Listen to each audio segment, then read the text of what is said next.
Il y a des matchs qui vous laissent KO, des matchs qui vous font douter, réfléchir, vous interroger sur l'identité même de votre équipe. Hier soir, au Parc des Princes, le PSG a vécu un de ces moments.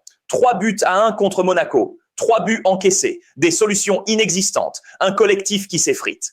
Et la Ligue 1 qui commence à trembler. On le savait, la fatigue, les blessures, les absences. Oui, tout ça existe. Mais ce qu'on a vu hier soir, ce n'était pas simplement de la fatigue, c'était un bloc équipe fantomatique, une équipe qui a oublié comment se trouver, comment bouger, comment créer. Vitinha, trop bas, isolé, tentant de jouer comme un troisième défenseur, personne pour le soutenir. Le milieu de terrain censé être le moteur est devenu un désert. La relance, autrefois force tranquille, est devenue un cauchemar. Pacho, Zabarni, pris en étau, obligé de sauver les meubles seuls.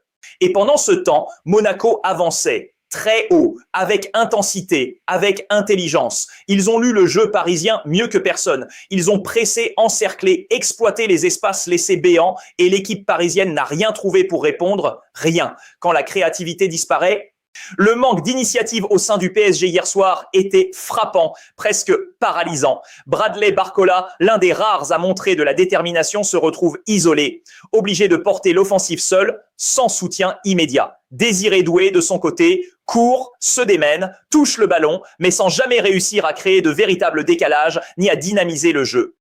Là où, la saison dernière, le PSG pouvait s'appuyer sur une fluidité collective exemplaire, capable de transformer chaque transition en opportunité, hier, on a observé des joueurs statiques, figés dans leur position, incapables de se coordonner, incapables de générer du mouvement. Le milieu de terrain, jadis moteur de l'équipe, semblait absent, les ailiers décrochent pour aider, mais se heurtent à la surveillance constante des défenseurs monégasques, neutralisés avant même d'avoir eu la chance de combiner.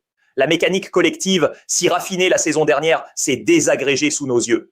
Et puis, il y a El Kangin, cet élément capable d'allumer des étincelles, de fluidifier le jeu, de créer des lignes de passe et d'ouvrir des espaces grâce à sa vision du jeu et sa technique, et rester sur le banc. Laisser un joueur de cette qualité sur le banc, alors que l'équipe patauge dans l'incapacité de construire proprement, est un choix qui interpelle. Les supporters ne peuvent que s'interroger. Pourquoi ne pas lui donner les clés pour relancer le collectif et dynamiser le jeu ? Le constat est cruel. Face à cette impuissance, on se rend compte que le PSG peine à sortir proprement le ballon sous pression, qu'il est incapable de presser intelligemment lorsqu'il perd le ballon et qu'il manque de vitesse et de créativité dans les transitions offensives. Chaque ballon perdu devient une opportunité pour l'adversaire. Chaque espace laissé libre se transforme en menace. L'équipe, hier, ne semblait ni volontaire ni organisée pour imposer son rythme. Ce manque de solution, cette incapacité à générer du mouvement et à créer des lignes de passe n'est pas seulement inquiétant pour un match isolé. Il pose la question de la capacité du PSG à tenir sur la longueur, à affronter les grands rendez-vous. La saison n'est plus simplement mise en péril par un résultat défavorable. Elle est en danger réel, car le PSG d'hier soir n'était pas seulement en difficulté, il paraissait paralysé, incapable de retrouver l'élan et la créativité qui avaient fait sa force.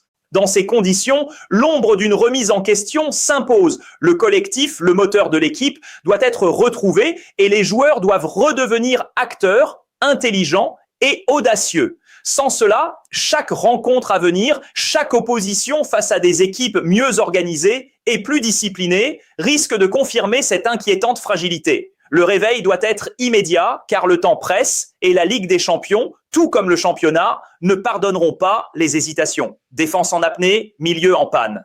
Regardez la défense. Pacho et Zabarni, seuls, isolés, débordés, submergés par l'adversaire. Hier soir, ce n'était pas seulement un manque de réussite, c'était une véritable implosion défensive. Pourquoi cette fragilité ? Parce que le milieu de terrain a cessé d'assumer son rôle, parce que Vitinha parfois refuse de défendre, laissant un vide que personne ne comble, parce que le bloc équipe, jadis le pilier du PSG, n'existe plus. La structure qui permettait à chaque joueur de respirer, de se replacer, de protéger ses partenaires, s'est effondrée. Chaque ballon perdu devient une occasion pour Monaco. Chaque déviation, un but potentiel. Chaque espace laissé libre se transforme en autoroute pour l'adversaire. Et que dire des coups de pied arrêtés catastrophiques, des relances sous pression inexistantes, les mouvements offensifs absents.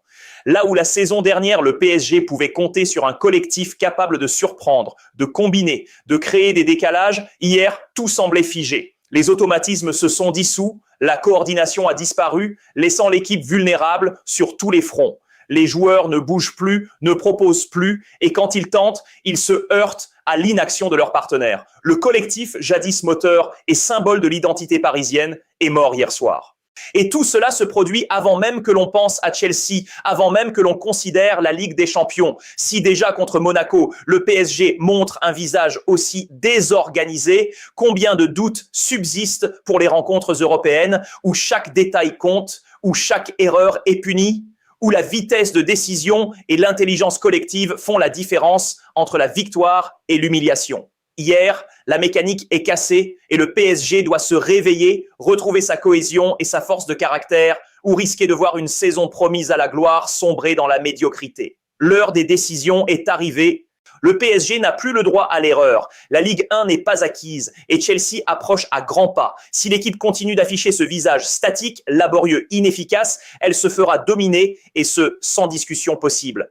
Hier, on a vu une équipe qui a perdu son souffle collectif, son tempo, son intelligence de jeu. Chaque ballon perdu devient une occasion adverse. Chaque espace laissé libre se transforme en autoroute pour l'adversaire. Point final. Et pourtant, il reste des lueurs dans cette nuit sombre. Les entrées de Mayou, de Dembélé ont montré qu'il y a encore de la volonté, de la détermination, de la faim. Des joueurs qui courent et qui tentent, qui veulent créer. C'est ce feu-là qu'il faudra amplifier, mettre en première ligne, partout sur le terrain, dès le coup d'envoi. Mais le constat est cruel. Le mercato est un choix qui se paie cash. Plutôt que de renforcer l'équipe, on s'est affaibli. Les doublures manquent, la créativité fait défaut. Et aujourd'hui, chaque faiblesse se paie comptant. L'équipe manque de solutions, manque d'initiative, manque de profondeur. Le PSG n'a plus le luxe d'expérimenter. Le temps presse. Chaque match est désormais un test. Chaque minute sur le terrain, un compte à rebours. Le PSG doit se réveiller, retrouver son collectif, retrouver son identité ou voir une saison promise à la gloire sombrer dans l'incertitude. Le PSG a choqué, écœuré, laissé ses supporters dans l'incompréhension. L'équipe qui, la saison dernière, nous faisait vibrer par son collectif, sa fluidité, sa créativité, semble avoir perdu son âme. Mais tout n'est pas encore perdu. Il reste un chemin, aussi étroit soit-il, pour se réveiller, pour retrouver cette identité qui faisait la fierté des supporters. Le collectif doit renaître. Le mouvement doit revenir. Chaque joueur doit comprendre que le terrain ne se gagne pas seulement avec des jambes ou des kilomètres parcourus, il se gagne avec de l'envie, avec de l'intelligence de jeu, avec du courage, avec un sens aigu de la responsabilité. Le rendez-vous avec Chelsea n'attend pas. La Ligue 1 ne pardonnera pas les erreurs, les approximations, les faux pas. Et si le PSG veut rester digne de son rang, il doit désormais prouver immédiatement que ce visage pathétique, cette équipe sans rythme ni initiative, n'est pas une équipe résignée. Il est temps de se bouger, il est temps de se réveiller, il est temps de redevenir ce géant capable de faire rêver, capable de créer de l'émotion, capable de dominer sur tous les terrains. Chaque match devient un test, chaque minute sur le terrain est une responsabilité. Les joueurs doivent comprendre que la fin de saison ne tolérera ni hésitation, ni passivité, ni fatalisme.